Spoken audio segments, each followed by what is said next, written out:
From the heartland of America, focused on God, family, and country, the mouthpiece of the Midwest. This is Dale Carter's America. From our podcast studio in Raytown, Missouri, we're ready for another exciting, fun-filled episode of Dale Carter's America. And speaking of the fun, I'm going to just show you this right away because, we talked about this Nick Shirley guy, the YouTuber who was going around finding all the fraud in Minnesota. And he started this company, and he's making these hoodies based on the Fraudulent Quality Leering Center. Remember that? Yep. They had what country were those guys from? Somalia. The Somalians, that's right. And he went to all these places, and he's like, where are the kids? And they're like, who are you? Why are you here? I don't know if that's the right right accent or not. Close enough. It was close enough. And so I remember he tried to give Ilhan Omar one of these hoodies at her office. It's hysterical. So I ordered one of them. And so the Quality Leering Center. And the update on that is that the feds now have cut off funding for these things until Minnesota gets its act together. And why wouldn't they? Because there's billions and billions of dollars in fraud that you and I have sent to Minnesota to pay for daycares that do not exist. Correct. Yeah. And, the governor there, Tim Walz, who wanted to be your next vice president, says it's just punitive what Washington's doing. It's Trump's fault. It's Trump's fault. It's all Trump's fault. Yep. That's the world that we live in. And Dale Carter's America is proudly presented by Bob Watson, State Farm agent for 5 decades. He is at 7th and Main in Blue Springs. You can reach him to get a rate quote at 816-229-7878. Auto, home, life, commercial insurance. We'll be getting the pontoons out before you know it. But don't get too used to this weather. I'm not sure when you'll get this episode of the podcast, but March either comes in like a lion or like a lamb. It's coming in like a lion. So 70-degree weather is going to be a thing of the past momentarily, and we're going to get hit with a wintry mix, as they call it, and a high temperature in the 30s. So that might cause accidents. It always does, it seems. And when you get in an accident, you want to make sure you got the best insurance, bundled your home and car insurance, and save even more. It starts with a rate quote with my friend Bob Watson at 816-229-7878. We ask you to help us spreading the word. If you enjoy the podcast, we want you to spread the word to all of your friends and neighbors who think like you do, and get the word out. Kurt, how do they do that? Well, there's many ways you can do that. You can make sure to like, comment, subscribe to the video podcast on YouTube or Rumble. You can find the audio-only version on Spotify or Apple Podcasts or wherever you get your podcasts. Share the link with your friends. Tell them about it, and follow us on Facebook, too. All right. I am officially filed as a candidate for the August 4th primary to serve Jackson County as a legislator from the 5th District. And boy, that weight, right? When you go there and you sign the deal, yep. And it's like, okay, now I'm really in this thing. And I've been in it for a while. We've been raising money. I've been talking to some very influential people about helping out with the campaign. But when you sign on the dotted line, that means you're definitely in it. So I am definitely in it. And we get a lot of people on the podcast page on Facebook who want to complain about everything. They want to complain about this. Oh, you like that picture? No, this one. You're going through the pictures of me signing up. The lady on the other side of the desk is like, all right, good luck. It was her first time signing up a candidate, and was my first time running at the county level. So we were the blind leading the blind. It's perfect. But somehow we got through there. But it is one thing to complain about everything. It's another thing to put your name on a ballot and to try and make a positive difference. And that is the only reason that I'm doing this. I know some people want to question my motives about why I'm doing it. And if I don't win, kind of hard to lose right now, because right now I don't have an opponent, but it's early in the filing process. Yep. But if I don't win, I didn't win my last 2 elections. I won my first 3. I lost the last 2. Didn't change my life at all. I just think I have the skill set to get in there and help, and that's why I put my name on the ballot. There are some things coming up that you may or may not want to be part of. We the People, Lake Tapawingo, that's coming up Monday night. I'll be speaking there. I know you've talked to that group before. I did the Johnson County one. Yeah.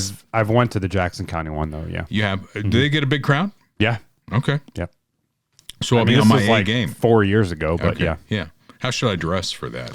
Should I wear my quality Probably- Leering Center hoodie? Probably pajamas and slippers. There were people who gave me grief about those pictures taken when I filed that I wasn't wearing a suit. I'm like, really? Come on. Yeah. Come on, people. Exactly. The FOP Lodge 50, I'll be speaking there on March the 16th. That's the Fraternal Order of Police. And I'm hoping to secure their endorsement. I already got the firefighters. And I don't know why I wouldn't get the police, because I've been back in the blue my entire life. So I'm looking forward to meeting with those guys on March the 16th. You can always help the campaign out. The website is dalecarter.us, and we'll have updates on that website. And as always, no matter how little you want to give, every donation adds up, and we'd like to have a lot of names, even if it's a small donation. We want to have a lot of names backing us on the money side. So help and do whatever you can. The State of the Union was Tuesday night. Did you watch? Nope. Didn't watch a second of it. I didn't watch a second of it either. Yep. Because I knew what it was going to be. I knew what it was going to be. You knew what it was going to be, right? They've turned into an absolute shit show. And I remember when I was a lot younger, because politics has always been a fascination for me. I always looked forward to the State of the Union address, because I knew whoever the president was, Republican or Democrat, they were going to say those magical words: the state of our union is sound. And everybody, Republicans and Democrats, would rise and applaud. And at least there were some things that we could all agree on. We can't agree on anything now. Yep. Not anymore. No matter what happened in that chamber, the Republicans were going to stand up and cheer, and John Fetterman, who they're going to primary now. I saw the polling on John Fetterman. Right now, he is underwater with Democrats. Republicans love him, and independents, he's got more than 50%. But Democrats, it's like 70-30 the other way. And he's a Democrat.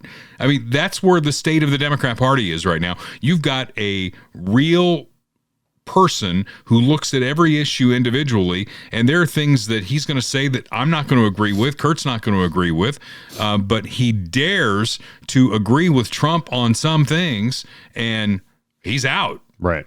Because we got to have a radical leftist view here, or you are out. And it's also like, the whole thing is so performative, the State of the Union. It's like the standing or the not standing, it's very visual. So you're on the side where nobody's standing. You're the only guy that's standing up. You're going to get heat for that. So, and then there's the yelling and the heckling. Oh my God. Trump heckling from the stand. And I mean, he loves it. It's like that's his bread and butter. He loves the food fight. Yeah. I mean, that's who he is. Yeah.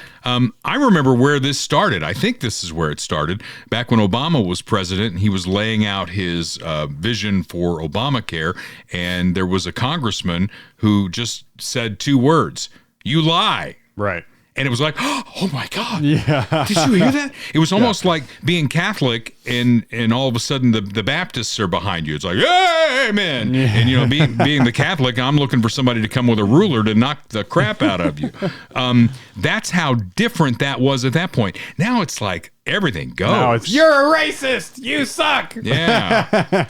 People are not apes. Yeah. We are not apes. That was the Green, right? Is it Al Green? Al Green. No, Al Green is the musician. Who's the guy? Who is the guy? I mean, he looks really angry all the time anyway. The guy with the cane, he got kicked out last year. So if you had him in your bingo... Oh, it is Al Green. Is it Al Green? Yeah. If you had him on the bingo card of being thrown out, he was thrown out in the first 60 seconds. And what he's referencing with that sign, we didn't really talk about this. That's unfortunate that he has the same name as the singer Al Green. He's definitely not the same guy. That Al Green is great. Yeah. This guy, cool. I don't know. But we didn't really talk much about it because some staffer put it up on YouTube and it came down very quickly.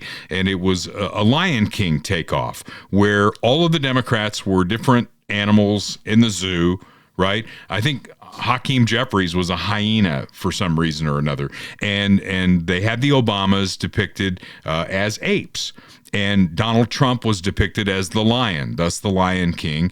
And so Al Green, of course, focused in on just that one picture and said, "We are not apes." Yeah. So there you go. Very funny stuff. He got kicked out. So decorum is terrible. One of the memes I saw talking about the State of the Union was it had Donald Trump turning to a glowing Jesus Christ and saying, "Please stand up for Jesus Christ."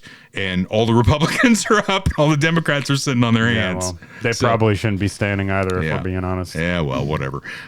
So there you go. Not even for, and this is the commercial the Republicans are going to come out of this with, because I guess Trump said something like, if you're here to support Americans and not illegal aliens, if you think we should support Americans first over illegal aliens, stand up. Stand up. Yeah.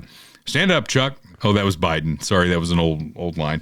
And then the Republicans stood up. The Democrats sat on their hands, and that's probably going to be the Republicans' commercial going into the midterms. We'll see how all that works out. I couldn't watch it because I knew what it was going to be. It's kind of, people accuse me sometimes of being a bootlicker for Trump. I don't know where that came from. You can have your own views, right? Yeah. I mean, I think, to be fair, we've both had evolving and changing opinions on the guy for the entire time we've been doing the podcast. I'm sure if you go back and listen to my opinion from 2 years ago, it's going to be different than it is now. So we evolve, right? And it's okay to disagree with the people in power, even if you voted for them. That's fine. That's American. I'm not going to be in lockstep with anybody. But if you pull out to 30,000 feet and you see what's happening, it's like, do I agree with more than I disagree with? And I still do agree with more than I disagree with. And these people on the left are just crazy. It's like, if you agree with Donald Trump on any issue, you're a Nazi. Yeah. And I don't agree with that. Here's that clip, by the way. If you agree with this statement, then stand up and show your support. The first duty of the American government is to protect American citizens, not illegal aliens.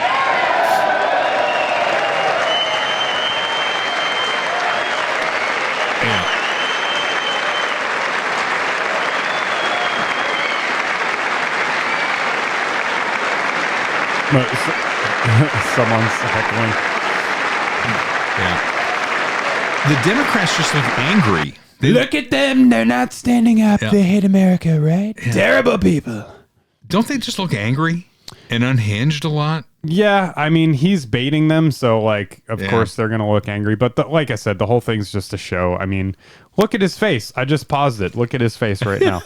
I mean, that's the whole thing right there. It's all a game. I mean, and that's the thing, is people actually put stock in this. That's what's amazing to me. It's like, he said the thing about the thing that I like. It's like, you realize nothing's going to happen, right? Remember when he said we're going to arrest Hillary Clinton? Yeah. Remember when he said we're going to throw all the people in jail who did COVID? We're going to arrest Fauci. What happened with that? Nothing. Like, give me a break. Yeah. It's all a show. It's all a show. So there you go. I think I'm going to move on from all this now. Can I move on? Yeah, no, I think we should talk about the State of the Union some more. I think they should go back to when they wrote it and sent it to Congress, and it wasn't a big show on television, right? That was probably before television. Well, it was before television. Yeah. Fair enough. But they don't have to put everything on TV. Yeah. It's fine. All right. Christian Brothers, they're going to take care of your vehicle, right? We're holding on to them longer. And because we hold on to them longer, you've got to keep them maintained. And when Christian Brothers fixes your car, first of all, they're very thorough, and they're going to walk you through everything that they do, holding your hand the entire way, because there are people in this world like me who don't know anything about cars. And it's okay as a guy to admit that you don't know anything about cars. When you're like that, though, you got to have Christian Brothers on your side. Each one individually owned and operated. ChristianBrothersAuto.com. Find the one closest to you. The one I go to is in Independence. It's owned by Tim Porter, 19600 East US 40 Highway. You can get an appointment with them, get the process started, and the first thing you want to do is get that oil change, get those tires rotated, all of the maintenance things that you need to do to a car, so that when the bigger issues happen, you've got somebody who you can trust, and they work on everything. Call them at 816-795-6811 for Christian Brothers Automotive in Independence. And again, for the location nearest you, ChristianBrothersAuto.com. Because when you buy that brand new car from my buddy Mark Muller at Max Motors, you want to take care of it. That American-made car. That's what Mark Muller sells at his dealerships. Now, they're scattered around the outlying areas of the metro: Max Ford in Richmond, Max Chrysler in Clinton, Max Chrysler Ford in Butler, Max Chevy GMC in Nevada, and they also sell Chryslers at the Nevada store. Small towns mean low overhead. They beat the big city dealerships every time. And Mark wants to start something new here. He wants to be the Amazon of car dealerships. So when you go to his website, maxmotors.com, pick the car you want, right? You got a brand new car you want, new truck you want, find the one that you like, and they'll drive it to your house just like Amazon, and you do the deal there. It's the easiest place to buy your next car with small town American values, God, family, and country. And again, if you don't buy from Max, Mark encourages you to buy American. Lee's Summit is one of the biggest cities in the metro area, and the woman who wants to be the next mayor of Lee's Summit is Cynda Rader, and she joins us to talk about her views on the podcast. Cynda, welcome. Well, we have a special guest today. You know, we talk to a lot of local politicians who are running for office. We invite them all to come on to give us their views. And today she's running for mayor of Lee's Summit, one of the biggest booming communities in the Kansas City metro area. Cynda Rader is with us. Cynda, good morning. Good morning, Dale. Thanks for having me on this morning. You bet. I mean, you've got your election coming up. Of course, the municipal elections are the first Tuesday in April. So how's the campaign going? Well, I think it's going very well. I'm very positive about it. I can tell you a little bit about why I'm running if you like, or you can ask me questions, whatever suits the bill for you. Okay. Well, you know, we're kind of laid back here on the podcast, but we do think that local elections matter. We're gonna get into today on the podcast. We're going to talk about the State of the Union address and things like that. But honestly, and you know this because you served on the city council in Lee's Summit, local elections really matter, and they're facing that in blue cities and blue states, which is why today I am wearing this hoodie for the Quality Leering Center. You've heard about that whole controversy, right? Actually, no. Oh yeah, that's the thing going on in Minneapolis, where yes, where the immigrants basically have been taking tax dollars and no kids, and the billboard sign. The guy who came up with all that, the YouTube kid Nick Shirley, he started printing up these hoodies with the logo on it. That's an actual logo for this daycare center, the Quality Leering Center. They can't even get that spelled right. So that's why I'm wearing that today. So local elections do really matter, and what you're wanting to do with Lee's Summit is really going to matter. What are the big issues in Lee's Summit? Housing is a huge issue. You know, it's an issue of nationwide. And as you know, the landscape of our city has changed a lot in the last 8 years. I feel like that we have been more developer first in our decisions for development. We have a lot of apartments have come aboard, and not that apartments are necessarily bad. I'm not saying that, but it's just I believe that we are at a point of we have as many as we need right now, and we need to start balancing out our housing stock with single family housing again, getting back to the foundation of what really made Lee's Summit great, and that was home ownership and land ownership. I agree with you 100% there. And that's the yin and yang of what you do in city government, right? Because you've got all these folks who want to build apartments, and then you go to the voters and they say, no more multifamily, no more multifamily. And then all of a sudden more multifamily pops up. I mean, it just, I don't know. Well, the scary thing about it is that I was on planning commission for 4 or 5 years prior to that. And I started noticing that on when I was on planning commission, that we were seeming to get a lot of apartment and retail development projects, but I didn't see a lot of single family coming in, and especially single family that dealt with helping first-time home buyers get into the market. Now, you know, I can go crazy with this right now because I'm a 32 vet in a broker in real estate as to why we got into this situation to begin with, but I just didn't like what I was seeing. And I've been in Lee's Summit for 50 years, raised my children here. This is my community. This is my home where I love, and I've spent time here and I've been involved here. But this is the thing that just hurts my heart about it, is the fact that we have more and more people that are not able to buy homes. Now, I'm not talking about subsidizing.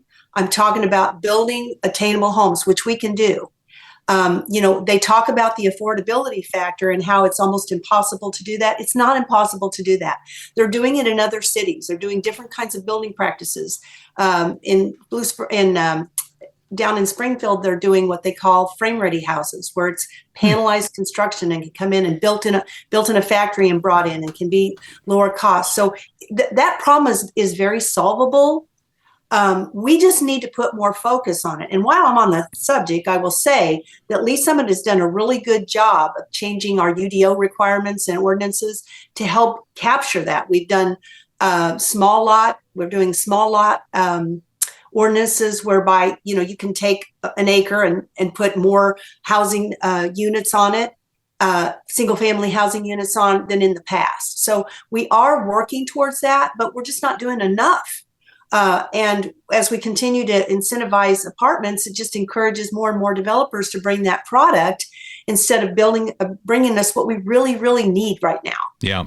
I mean, and Lee Summit is growing. You mentioned that in the last 8 years. I mean, it's grown exponentially. I've seen the growth in the town there. So as the population grows and you bring more people in, how do you balance that growth with city services? Well, that's another issue, is how do we?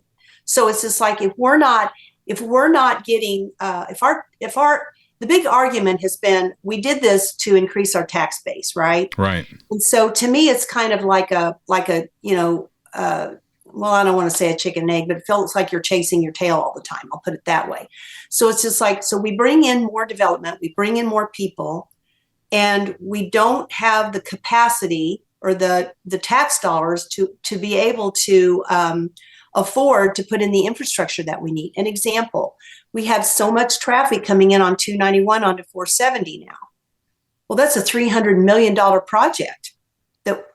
Where are we going to get the money to pay for that in order for that traffic to flow through and continue go? And it just gets worse and worse and worse every day. 50 highway, it's the same thing, that we have more and more and more traffic, but we don't have the resources to be able to afford to really expand like we need to the highways. Now, can it happen eventually? Yeah, but it's just like, why are we in a reactive state instead of proactive state? Right. To me, I believe that what we should have done is we should have been doing a better job of planning, 20 years ago, of what we wanted Lee Summit to grow like, if this was what we wanted to come, so that those highways and that infrastructure would be here. Yeah. And because a lot of people are complaining about all the traffic. Right. All of a sudden. Comprehensive plan, master plan, that sort of a thing. Right. I guess and my question. Have that. Yeah. My question to you enough. would be, you mentioned 291 and 50 highway. Aren't those state highways? 50 is a federal highway.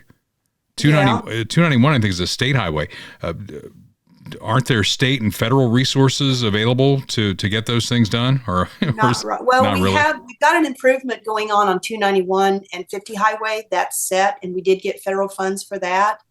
And that's going to help right there, where they're putting in that new third generation quick trip. You know what I'm talking about. But it's just like right now, we're getting budget cuts from the state. And I mean, Dale, these are major expenses. I mean, this is big money. When I'm talking about 291 and 470, for instance, I said that's a $300 million project. So it's going to take a long time to correct that problem. And in the meantime, we're just going to get more and more and more people coming in. It's a concern. And then, as far as our public services with police and fire and things like that, I mean, that's always a concern. And we just got to keep making sure that we're supporting them as well so that they can support us. But yeah, I just wish that we do have a comprehensive plan. We do. We did one 5 years ago. But I just think for the amount of growth that we had, that there wasn't enough long-term planning. And so what I'm saying is that needs to be reassessed. for the future. And I have a train that's right next door. The train in Lee Summit, right? She just comes in whenever she feels like it. That's fine. We call that Nat sound here on the podcast. So that's a loud train. Hold on. The house is shaking.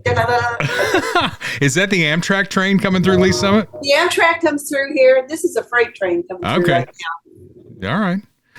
So yeah, that's part of my platform is it's like, let's take a step back before we just keep going. And let's see where we are. And then let's figure out how we can get these resources, how we can build those relationships and how we can make these things happen. So we, loosen things up and make traffic a little bit more manageable and look out long-term. I got to tell, if my wife had her way, we'd be moving to Lee Summit. But we're not going to do that because, as you know, Summit's amazing. I agree, it's amazing. But I'm running for the 5th district of Jackson County, and you're not in the 5th district. You're in the 6th district. Yeah, I know. You got to do good where you are. Well, that's what we're going to try and do anyway. So when you're out there, and we know that rooftops equal tax revenue, and that's certainly something that you're working on in Lee Summit. But when you're going door to door and you're talking to voters, what are their concerns? What are you seeing at the front door? Well, this is interesting. I typically don't say anything. I say, hey, I'm Cynda when I introduce myself. And if you have any questions or concerns, you just lay it on me right now. Yeah. And the number one thing that I hear, Dale, is what are you going to do about all these apartments? Not kidding you. That I don't even bring it up. And that's what people say. So that is number one in people's minds, especially people that have, like me, that have lived here a long time, and they see the landscape changing and they worry. They worry about the density, and they worry about the fact that that's a transitory type of living situation. And, are these people going to stay in our community long term? Are they going to hop from the next apartment to the, are they going to go when they decide to buy to another community where they can afford to buy a home? I mean, and they worry about the crime piece of that because it's just natural for that. Now, we have low crime here in Lee Summit. So it's not that much of a concern here, but people worry about it. Well, that is number one. Yeah. Is there a number two? Well, number two is things that are on the ICE. I hear a lot about ICE, but we don't deal with that at this level, the local level. And it's interesting because people will say to me, who'd you vote for? And I'm like, it's kind of a personal decision of who I voted for. If they ask me if I'm a Republican or a Democrat, I'm a common sense person, but I'm a conservative all the way through. And if you don't like that, then nothing wrong with that. Vote for the other guy. Okay. Yeah. I'm going to be transparent and be honest with people because that's what I do. But number two for me is increasing our tax base, okay, but not through retail and apartments or density, through jobs, through job creation, bringing back industry and manufacturing and businesses into this community because we are growing. And I don't believe that we're going to be able to sustain ourselves with just retail and apartments. We've got to start, if we're going to incentivize, we've got to start working on bringing that type of thing back into our community. And the way we do that is through collaboration and our brain trust, the people, the business people that we have here now that worked on that, 10 years ago, that was on our Economic Development Council and worked on long-term planning for the community. And we haven't had that. We lost our EDC for 3 years. Wow. And we've got to build that back up. We haven't had we had one large business come to Lee Summit since 2022. So we had a few then, and then it's like it dried up. Yeah. And I know it's a highly competitive affair. I know that, but it's just like, I feel like that we need to get back into getting our business people and our leaders and our developers that want to partner with us in Lee Summit back here to help us start growing in that direction as well. I think that's a better gauge of creating a really healthy tax base when you've got high-paying jobs and businesses that are Class A businesses and things like that are coming to our city. Well, the good news is, when you run in a municipal election in Missouri, you don't have to identify a party. They're nonpartisan. Right, we're elections. nonpartisan. Yeah. So being a sensible conservative, a common sense conservative, I think is the right path to take because, and I've said this on this podcast forever. We do a lot of fun things, making fun of Trump. We make fun of the other side. We make fun of everybody. We try and have a good time with the podcast. But what happens in a national election really does not have a lot of bearing on what happens to us on a day-to-day basis. Voting for mayor is very important, and that's the role that you're running for. Absolutely. And this is what I tell people always. I had this conversation with a fellow, it was interesting, and I won't go into it as long, but he came up to me and he goes, if you voted for Trump, I'm not voting for you. And I'm like, okay. I explained to him that I'm a conservative, and ended up, he was a kid that my kids grew up with. And he started out not liking me at all and then loved me because he remembered who I was. But what I tried to explain to him was, look, we don't deal with national issues here. We're talking about land use, ordinances, public benefit, safety, decisions that really impact your everyday life. And I think it's almost more important for you to find out who the candidates are and what they represent here than state or national, because we know those things are going to impact us, but they don't impact us on a daily basis like what happens here. Amen. Absolutely so, right. I mean, I could go crazy with that. It's just like, just stuff like you want to put a deck up it was a deck that you had for 50 years on the back of your house. Well, we changed the ordinances. Nobody said anything when the ordinance got changes. So you want to replace your deck, and now you have to pay a variance fee in order to get it done because the ordinance has changed. Well, that directly impacts your pocketbook. But you didn't have any say about it because you didn't know what was going on because you weren't paying attention. Local matters. Or living, right? Yep, local matters in a big way. Local matters. Well, as I told you the last time I saw you, when you win this election, your Lee Summit Tigers, who are the defending state champions, will be hosting Blue Springs South, the Jaguars, and I do those games on the radio for Blue Springs and Blue Springs South. And everybody last year thought Blue Springs South was the best team in the state. They beat Lee Summit at Lee Summit, but when it came to playoff time, the Tigers went on a run and they won their first ever state championship. So when you win, I think you should be at that game. I will be. Maybe I'm going to be at that game no matter what. They'll let you. I'm going to win. That's the attitude to have. And yep. I mean, you got to put it out there to the universe. That's it. And not to win, Dale, but because I feel like Lee Summit needs me because I've been here. I see what's going on. I love the community and I want what's best for us. Mm-hmm. And that's it. I think you're running for the right reasons. Those are the reasons I have as well. And with me, if it goes the other way, I'm going to be fine with that. I'm going to go on with my life, but I think I can make a positive difference. And everything I know about you, I think you're going to make a great positive difference for the city of Lee Summit. Thanks, Dale. And I feel the same about you. And I appreciate, everything that you're doing. This isn't easy, and you got to have a lot of oomph to keep doing it. But it's just like it's I don't want to say the right thing to do, but I just feel like it is the right thing for us to do. All right. Well, we'll keep helping our city, community, state. Yeah. We'll continue to follow your campaign. We'll root for you from the sidelines here. And the first Tuesday in April, you folks in Lee Summit, get out there and vote for Cynda Rader. Thank you, Dale. Cynda, thanks for being on the podcast. Appreciate you.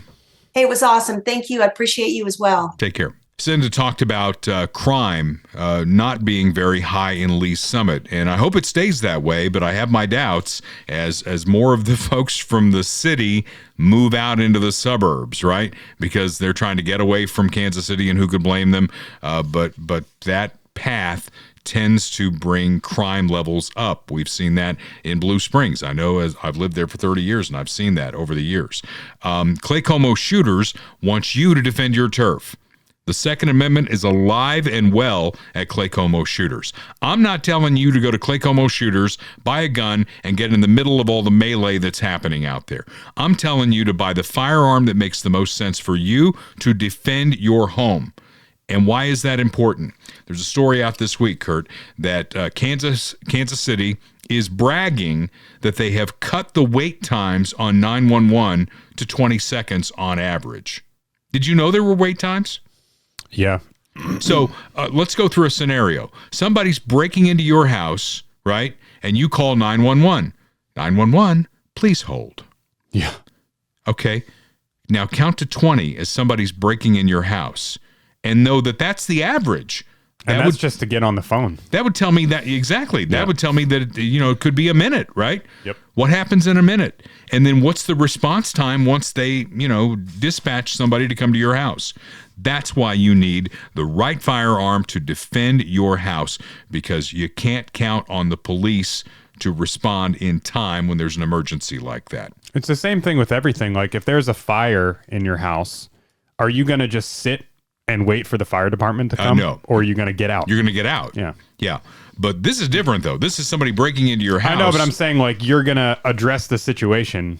You're not just going to wait for the first responders to come. You have to handle it yourself. Well, Clay Como Shooters is ready to train you to handle it yourself with the right firearm. They're on 69 Highway in Clay Como. You can reach the guys there at 816-452-4867. Full service firearms dealer. They'll buy guns as well. Experienced trainers. They've got law enforcement in their background. Indoor shooting range, which I have used. They've got affordable pricing. They're not a big box store. They're just a neighborhood business looking out for the community. Protect yourself and your family. Find that right firearm and get trained on it with Clay Como Shooters. 65 is coming up quick. I was at the Eric Church concert last weekend, and I was talking to one of my record label buddies, and he's older than I am. He looks really great. He told me he's 66, and he's still doing all this stuff. And I said, have you thought about Medicare yet? And he goes, I haven't really done much with that, but it looks like a maze. And I said, you've got to call my friend Kirk Doris, because Kirk Doris is going to get you through all of that stuff. And, he's a Nashville guy. That doesn't matter.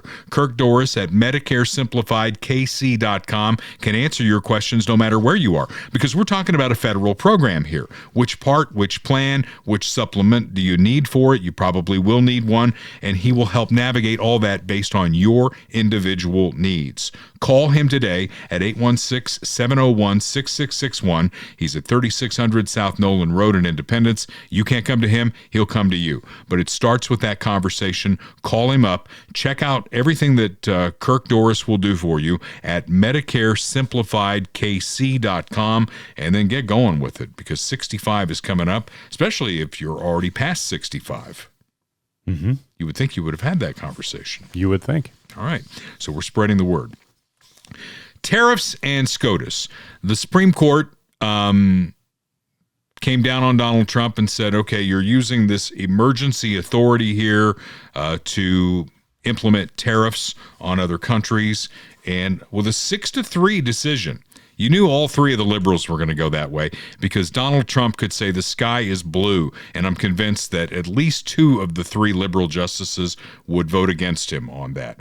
But it was Roberts, who's kind of wishy-washy, the Chief Justice, but Coney Barrett and Gorsuch went against him, and those are 2 that he appointed. Right. Which just tells you that once you've appointed a Supreme Court justice, they've got it for life, and they don't owe you anything. They don't owe you anything. Don't expect them to be in the bag for you. So a 6-3 decision, I can respect that, and we can move on. So what's next? I told you originally on all this, I was never sold on tariffs. Tariffs are a tax. There's no 2 ways about it. Somebody's going to end up paying it, and it's probably the end user. Doesn't that make sense? If I put a tariff on another country and they want to sell their stuff in the United States, the importer is going to pay that tariff or tax. Mm-hmm. And what do you think? They're going to eat it, or they're going to send it on down the line? Yeah, I mean, it's the same as anything else. The cost is going to be deflected onto somebody, but that can also be offset by reducing taxes in other places. That's the point that Trump was making from the beginning, and the problem with how he implemented it was always like a negotiating tactic. I've said this before, but it was a negotiating tactic, not an actual tax plan. If it was actually implemented as like a protectionist economic plan that was, concrete and could be relied on over a long period of time, then you can talk about things like reducing the income tax or reducing the sales tax and supplementing, other things. But that's clearly not the case. Yeah. So, well, this week we marked the 113th anniversary of the 16th Amendment. The 16th is the one that allows Congress to tax incomes. Originally, it was just a nominal percentage. It was like 1% based on $3,000, which, in the 19 teens was actually a lot of money. yeah. Before that, we funded our government completely and 100% with tariffs. Right. And we got away from that, and we got into this income tax. And now, my God, we're giving about half of our money to the government in some form or another. Yeah. Whether it's your federal income tax, the state income tax, local income tax for Kansas City, sales tax, property tax, personal property tax. Where does it end?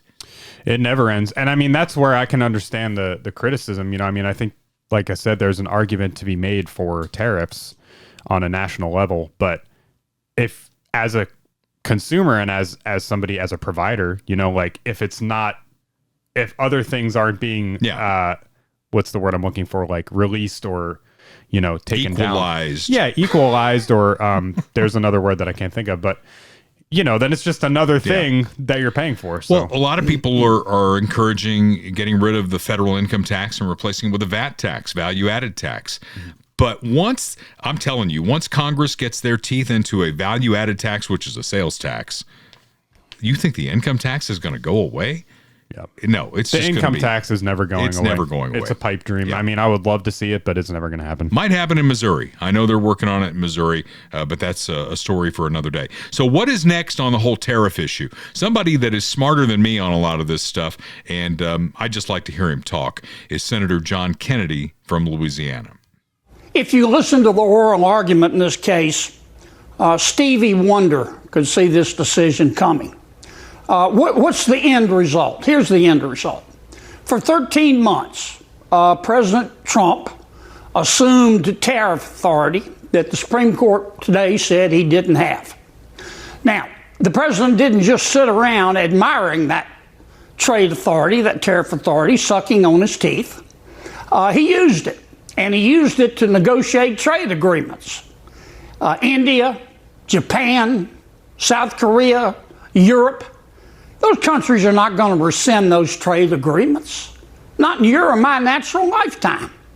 And he would not have been able to do those trade agreements had he not assumed this authority.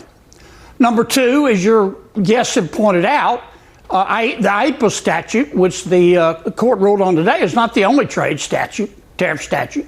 There's the Trade Expansion Act, the 1974 Trade Act. The president's already using those. And number three, if the president feels strongly enough about it, he can ask us to amend the IEPA statute and to give him the authority that the Supreme Court today said he didn't have. Yeah. So that's John Kennedy. And, to your point, he was using it as a negotiating ploy, and he got some things done that probably are not going to get undone just because the Supreme Court told him that he can't do this. You've seen the movie Jurassic Park. Oh, yeah. Yeah. Dino DNA. The Raptors, right? We have Clever girl. We have a tripart government, and Raptors generally go in threes, right? And each one of them is testing the fences like a raptor. Mm-hmm. I mean, this has been going on for the history of the country, right? Presidents have been trying to expand their role all the way back to, FDR wanted to pack the court. Remember, Democrats wanted to pack the court when Biden was in there. There are always ways that they test the fences. Congress tests the fences. The Supreme Court is supposed to be the ultimate judge of the fences, but they test the fences sometimes as well. So we have things that we can compare and contrast. Remember when Joe Biden forgave student loans? He was out there basically saying that I know what I'm doing is unconstitutional, but I'm going to do it anyway. At least Trump, for what it's worth, it's like, okay, you won't let me do it under this. I'm going to try it over here, and I'm going to test that fence over here. Let's see how Joe Biden handled the Supreme Court admonishing him. Mr. President, will you cancel overstep your authority? Did you overstep your authority? I think the court misinterpreted the Constitution. Mr. President, who are you going to believe? Like the Supreme Court or that guy who may have crapped himself in that moment and doesn't even know it? As we're seeing him right now. Yeah. Even Nancy Pelosi knew that it was wrong. Play this one. All right.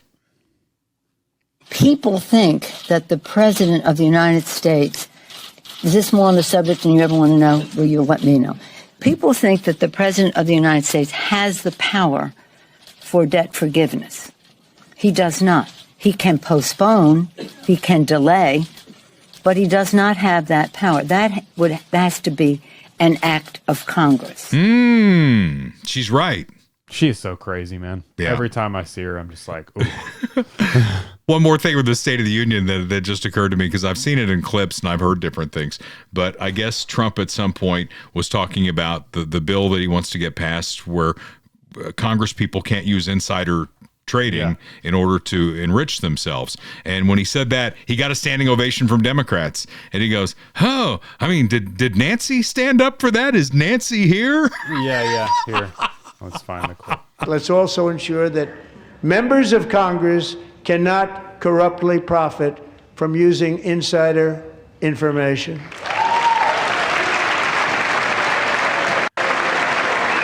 Look at the Democrats standing up.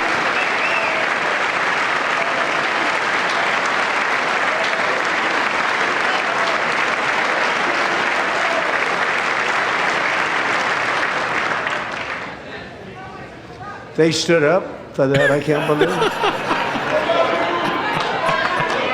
I can't believe it. Did Nancy Pelosi stand up if she's here? Doubt it. Pass the Stop Insider Trading Act without delay. Yeah. So back to the tariff thing. I don't know if you've seen this or not, but some on the left are screaming for a return of the tariff money in wake of the SCOTUS ruling. Really? They want it returned. You know, this is almost like reparations. To whom? Yeah. From whom? How much are we talking about here? How can that even be tracked? I mean, what did I buy something from Amazon that may have faced a tariff? Did it cost me like an extra buck? I don't know. If you can't track it from 4 months ago, imagine trying to track it from 400 years ago. Yeah. So, I mean, do we give it back to the companies who charged it? And then do they really want, this is one of those things where when Democrats ask for something, I'm like, are you really sure you want to do that? Do they really want to give hundreds of millions of dollars flowing back into the private sector just before the midterms? Think about that and be careful what you wish for. This is so much fun. I love doing this. I love almost as much fun as going to Fun House Pizza. It's Jim Dingman's birthday today as we record this. Nice. So happy birthday, Jim, although by the time you see it, you're going to be past your birthday. Funhouse Pizza has 2 locations that Jim Dingman owns, 50 Highway in Lee Summit. That's the big one, and that's where we'll go back for another live event here before you know it. Maybe I'll wear my Quality Leering Center That would be a hoodie. hit. That would be a hit. It would. And it would give me 2 wears of it, which would take the average price down to $20 from $40. I'm always thinking in terms of that. 7 Highway in Blue Springs for Funhouse Pizza as well. They stack those pizzas high with toppings. The beverage is always ice cold. The atmosphere is always fun with video games and rides. If you got a birthday party coming up, any celebration in your family is better when you celebrate it at Funhouse Pizza on the web at funhousepizza.com. Get yourself a pie today. Maybe you celebrate the fact that you got a new house. Yeah, Michael Schroer, he probably knows Cynda Rader because Cynda Rader's in the real estate business. That's her real job. You know, when we do these things on the local level, it's not our full-time job. We have other jobs, and Cynda sells houses. So does Michael Schroer. He's our guy at Remax Elite in Lee's Summit, the town that Cynda Rader was talking about. 816-373-8400. Michael Schroer is a Remax Elite Pro, and he's going to help you get into your next home. Maybe you're going from one of those apartments, those new apartment buildings in Lee's Summit, and you want to get into your first-time home. He's the guy who'll help you get that done. Going to a bigger home, going to a smaller home when your kids move out. Maybe there's a piece of land somewhere you want to build on.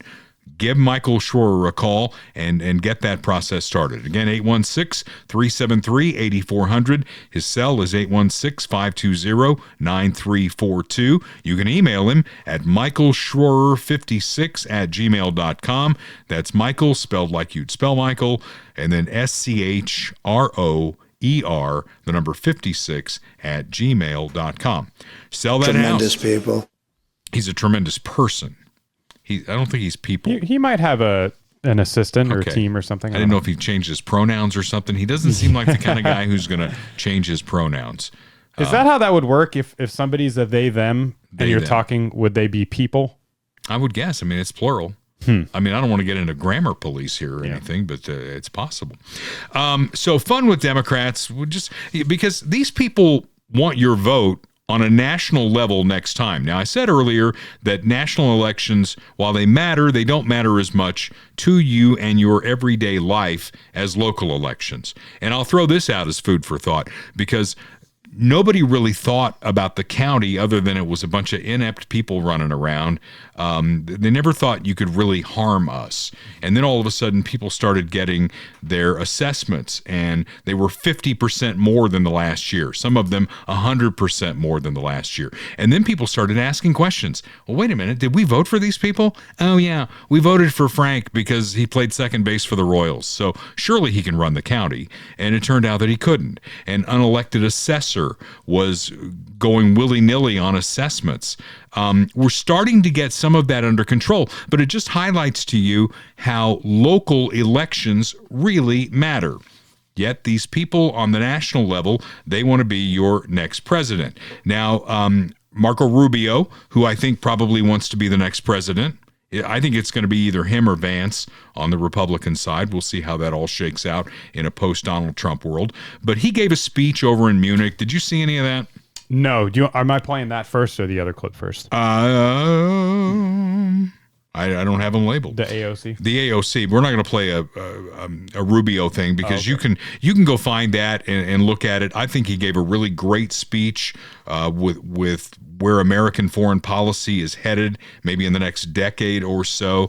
A very statesman-like speech. Marco Rubio is really coming out of this administration, I think. He's going to run for president, for sure. Of course he will. Yeah. And we'll see. I mean, he and J.D. Vance are going to have to talk about all that. But AOC was over in Munich, too, and kind of made a fool out of herself. I left it alone at the time, but she tried to clean it up. So I think what she said in Munich is worth another view. So let's look at that first. Would and should the U.S. actually commit U.S. troops to defend Taiwan if China were to move? I think that this is such a, I think that this is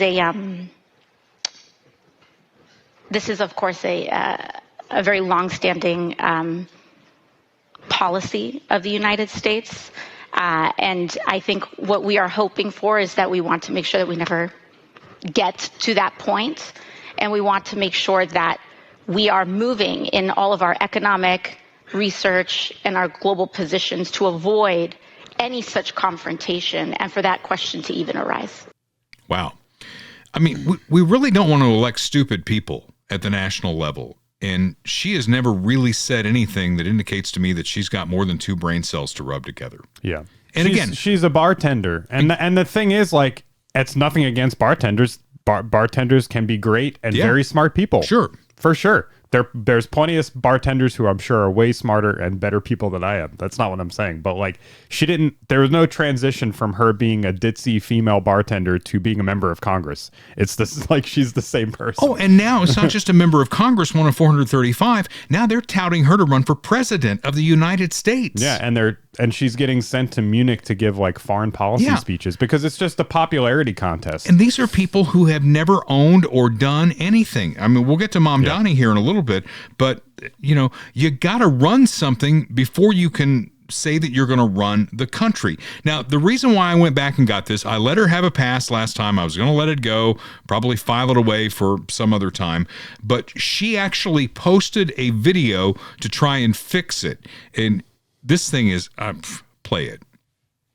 If you think that I don't understand foreign policy because out of hours of discourse about international affairs, I pause to think about one of the most sensitive geopolitical issues that currently exist on Earth, I'm afraid the issue is not my understanding, but rather The problem is perhaps you've gotten adjusted to a president that never thinks before he speaks and doesn't care about the implications of his words before he speaks on matters like these. And in fact, if you actually look at what Trump said about this issue himself, he actually had the same, if not a worse, answer. So ask yourself, why do you think the issues turn to that? And I'm going to tell you, it's because, frankly, there are very few people who are actually willing to challenge the foreign policy establishment that continues to send people to war and bankrupt our country for the rich. Okay. Do you hear the sound in the background? Yeah, they added snoring. Yeah. That wasn't added. Oh, that was actually from the video? That was there. Oh. That was her fiance who was trying to sleep next to her. Oh, That's man. why she was talking like this. I thought she was just sick or something. She puts out stuff like this. She did this. Yeah. This isn't us making fun of her. She put this out as a serious thing. This is the same person you may remember when she couldn't figure out how to use the garbage disposal in her apartment. That was early on in the podcast. We ran that video, right? I don't remember that. But I have no idea what this thing is. I turn this switch and it makes this noise. I mean, she puts on public display her stupidity. I mean, we didn't ask her to do that. She did that. She wants to be president and her boyfriend just wants to sleep, apparently. Then there's Gavin Newsom. He also wants to be president, and he's got a message for... Oh, I've seen this. He's got a message for the black folk. This is fantastic. I'm not trying to impress you. I'm just trying to impress upon you. I'm like you. I'm no better than you. You know, I'm a 960 SAT guy. And I'm not trying to offend anyone, trying to act all there if you got 940. But literally a 960 SAT guy. I cannot, you've never seen me read a speech because I cannot read a speech. I'm stupid. Maybe the wrong business to be in. I ain't too smart. I'm just like you folk. I'm stupid just like you people. Yeah. Now, and they eat it up. That's the funny thing, too, is like the pandering is like so effective because it's just like, I mean, I'm sure this isn't a proper segment of the population because, he's at some kind of campaign event or, public speaking thing or whatever. I'm sure there's plenty of black people out there that are actually offended by that, but it's just like... It's low-hanging fruit. Well, they tried to clean it up. They tried to clean it up by saying there were some white people there. So he's basically saying everybody's stupid who would want to vote for him or who would want to come see him speak. It's crazy. You remember when Hillary Clinton was on with some black talk show hosts and they asked her, ain't in no ways tired. I keep hot sauce in my purse. Hot sauce. That was it. What do you carry in your purse? Hot sauce. Yeah. It's like, are you just trying to pander to black people? I don't know. Is it working? Yeah. I still have that drop. I love that drop. Okay, man. So Mamdani, he wants to be president too. I can't remember. Is he eligible or is he from another country? I can't remember. I think he was born in another country, but I think he was born in another country. Well, you know what? They can change those rules because they're the Democrats and they can do whatever they want. So I know he wants to be president. He was born in Uganda. Well, then he can't be president. Not under the current system. But again, that could probably change. So he ran on all this free stuff and the rich would pay for it, right? He also ran on protecting illegals from the Trump administration. Think about that. I'm going to protect illegals from the president of the United States. Mm-hmm. Doesn't that statement just have a lot of problems with it? Yeah. I don't like sanctuary cities. We've talked about that. So I wonder how New Yorkers who voted for him are feeling about his new budget plans. Play this. There are two paths to bridge this gap, and if we do not go down the first path, the city will be forced down a second, more harmful path. Mamdani says the more painful path would involve raising the city's property tax rate by 9.5%. That's the only tax the city has the power to raise without permission from Albany. That would generate $3.7 billion in revenue. But without reform, the increase would impact all homeowners at all income levels. Some say disproportionately hurting homeowners of color. The foreclosure crisis always peaked in Southeast Queens. So without a doubt, you're pushing people out of their homes. The mayor also plans to drain city reserve funds to close the budget deficit, which he estimates at $5.4 billion. And it's not even clear he would get the necessary approval from the city council. Speaker Julie Menon today saying dipping into rainy day reserves and proposing significant property tax increases should not be on the table whatsoever. Mamdani warning of his last resort plans just one day after Governor Kathy Hochul announced she would bail the city out to the tune of another $1.5 billion. I'm not supportive of property tax increase. I don't know that that's necessary. But it's false to think they're the only two choices. Dig into the agencies, identify spending that is helping New Yorkers and keep it, that is not helping New Yorkers and shrink it or eliminating it. Mamdani has dispatched savings officers to each city agency to search for savings, and they're due back with answers next month. But he seemed to imply that budget cuts and efficiencies alone could not close the gap. How can you say that raising property taxes is necessary if your savings officers have not yet completed the process of looking through these various agencies? 1.5% in this year, 2.5% in next year. And so these are the most aggressive savings that we can pursue without inhibiting the functioning of city government. Yeah. So let me translate all of this. Everything that he told you was going to be free is not going to be free because they don't have the money. In fact, they've got a big hole that they've got to fill. Yeah. This guy's sweating, man.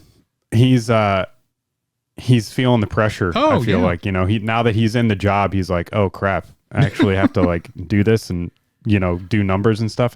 By the way, while that was going, this is just grok, so I'm taking this with a grain of salt. But guess how he said the 9.5% property tax increase would raise $3.7 billion. Guess how fast New York City spends $3.7 billion. How fast? Take a guess. 3.7 billion? Yeah. A month?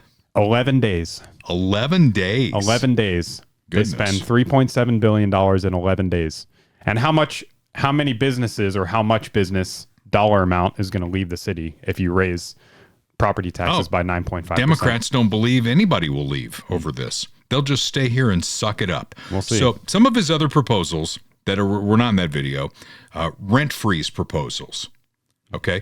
Your rent will freeze. Therefore, your rent will never go up. How would you love to be a property owner who has rental properties and your property taxes are going to go up, nearly 10% and you can't raise rents? Yeah, that's not the only thing that'll freeze. You will freeze because your utilities will be turned off. He's also talked about raiding the New York City workers' pension plans, including the teachers who endorsed him.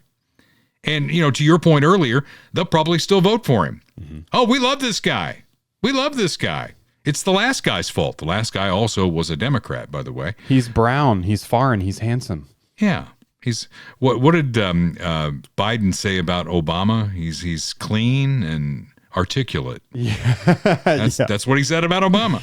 Okay, so then you got the nor'easter that comes in because New York is in the northeast corridor and occasionally they get dumped on with a lot of snow. He needed shovelers, right? Trump had some fun with this at the State of the Union. This is another video clip from the State of the Union. And even the new communist mayor of New York City, I think he's a nice guy, actually. Just that alone is like, oh, that's so Roll funny. that again. And even the new communist mayor of New York City, I think he's a nice guy, actually. Bad policy, but nice guy. Just said they want people to shovel snow. They got hit hard. Wants them to shovel snow, but if you apply for that job, you need to show 2 original forms of ID and a Social Security card. I didn't even hear what he said the second half. That was just... He's a nice guy. Yeah. He may be communist, but he's kind of nice, actually. We like him.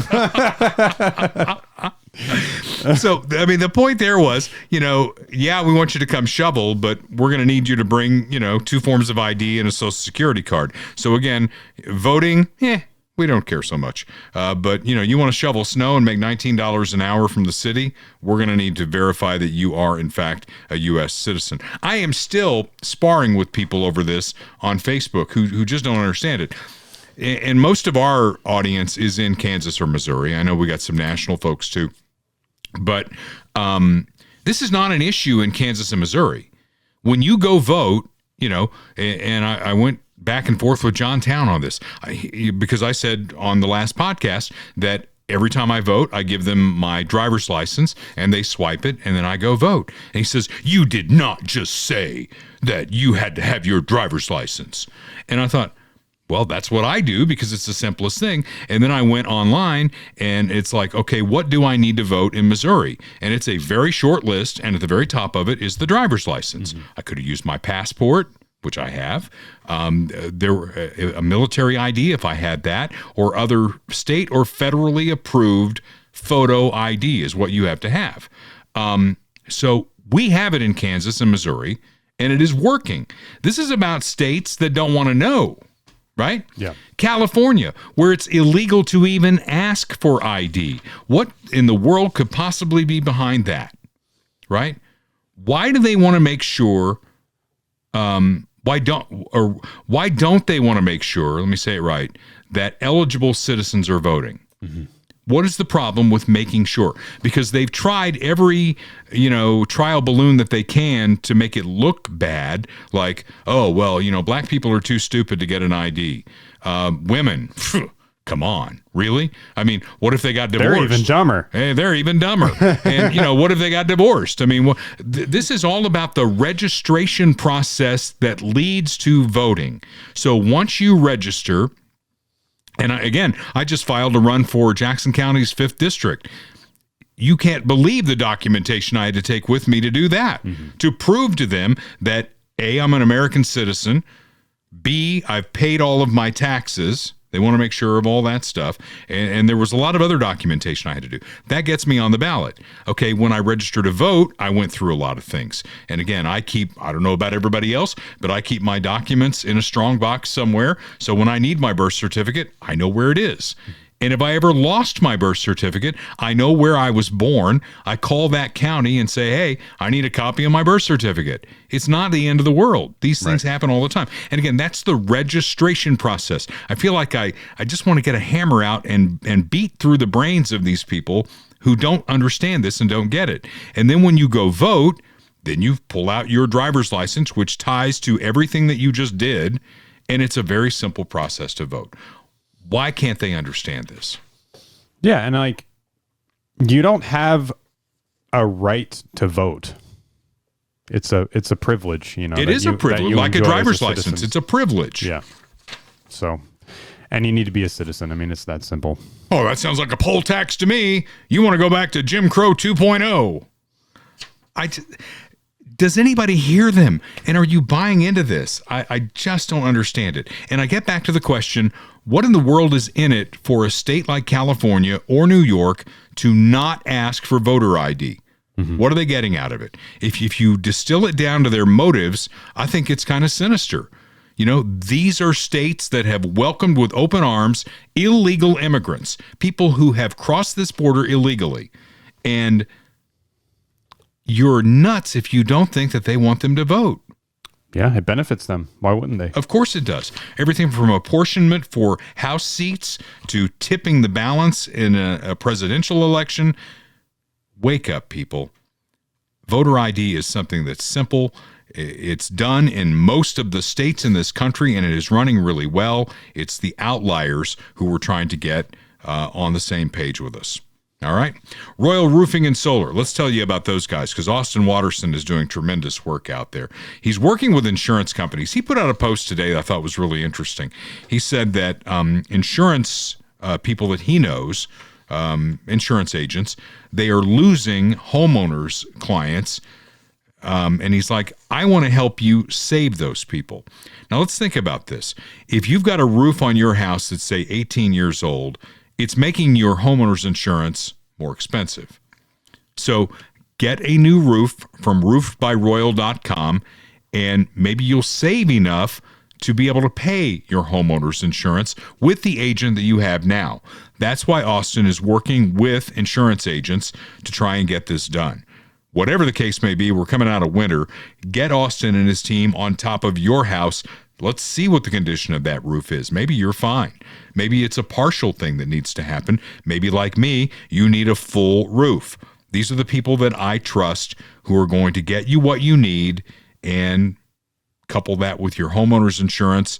It's going to be better for you down the road here. Your home is your biggest investment. Let's make sure that we've got a roof over it. roofbyroyal.com, Royal Roofing and Solar, 816-540-7057. Get the roof on your house that I have on mine. Austin Watterson and the folks at roofedbyroyal.com. Trust me, when I told Bob Watson, my State Farm insurance guy, that I had a brand new roof on my house, he's like, that's good news. Good news, boy. Sometimes he calls me boy. I don't know. I'm 62 years old. Am I a boy? I don't know. I thought I was a man. He really talks to you like that? Yeah, he does. Wow. Well, hey, this is the same guy who, when I got so many speeding tickets and we didn't have the relationship that we have now, called me into the office. And it was like being called into Dad's office. Mr. Tough Guy. Yeah. He's like, you get one more of these, pal, you're going to be walking. You're not a nice person. Yeah. He's a great guy. He's been helping folks with their insurance needs for over 50 years from his office. I say congratulations. In Blue Springs at 7th and Main. He's a nice guy. He's a nice guy. Yeah. We got to get that drop. 7th and Main in Blue Springs, 816. I'm coming down the back stretch here. Don't tread on me. 816-229-7878. Auto, home, life, commercial insurance. Licensed in both Missouri and Kansas. Get a rate quote today. Bundle your home and car insurance, and you'll save even more. He's my insurance guy. Let's make him yours, because like a good neighbor, State Farm and Bob Watson is there. Gotta suck to be a Democrat member of Congress right now. You either had to boycott the State of the Union, and some of them did. They had their alternative State of the Union things. Anybody go to that? No. I didn't even see any coverage. I didn't even know of it was a thing. Oh, yeah. About 50 or so basically said they weren't going to go. And Maxine Waters has on the record now, she's made it clear that Donald Trump will never see her face again in person. And I'm sure Donald Trump is like happy about that. Yeah. He's probably happy about it, but yeah, she's not a nice person. Yeah. Yeah. So you either had to boycott the State of the Union, sit it out, or not cheer for anything. Even the things that we all agree on, like our men's Olympic hockey team. They were in attendance for the State of the Union. The women were not there. They appreciated the invitation, as I understand it, but they said they had another commitment. They had school and stuff like that. They could not be there. That means they didn't want to go. That's the way the left is couching it. Yeah. They're saying that means that they didn't want to be there because they didn't want to be in the same room with Donald Trump. It's probably true, honestly. I mean, it's if you get invited somewhere by the president, you go. You know, you make plans. I would go. Yeah, you make plans to go. And I don't care who the president is. Yeah, for sure. Right? If Bill Clinton invited me to the White House back when he was president. Just not Epstein Island. We're not going there. We're not going there. I did float by it once, but that's another story. You know, I went to the White House when Biden was there. I thought he'd come down with some ice cream for me. It never happened. So let's meet America's newest hero, somebody who is proud, didn't kneel like Megan Rapinoe or whatever her name is. This is a guy who got the winning goal for the U.S. hockey team to win the gold medal for the first time in 46 years, and he is proud to be an American. That. Don't you love that? Yeah. Awesome. Their theme song was Toby Keith's courtesy of the Red, White, and Blue. They sang it themselves, and they probably shouldn't. I mean, everybody has talent. They've got talent in hockey, probably not so much in singing. Yeah. And the kid does need a dentist, but I can see him. This is like a generational photo right here. Oh, I love that. Photo. That's as good as the Donald Trump got shot when he got up holding his fist up with the blood on him and all that. I mean, we like a scene like that. We love the fact that his grill's all messed up and he's going to have to get dental work done. Yep. Proud to be American. Isn't that a wonderful concept? I wish more Democrats would get on board with that because of the things that separate us, the policy issues that are out there. My God, shouldn't we all be on the same team as Americans? I mean, I think that's a pretty low bar. Until next week, this is Dale Carter's America. The views expressed on Dale Carter's America are Dale's and Kurt Wheeler's. They do not necessarily reflect the views of KFKF or Steel City Media. Comments can be sent to dalecartersamerica@gmail.com. Check back for weekly episodes. Subscribe, spread the word, and give us a 5-star review. Thanks for being a part of Dale Carter's America.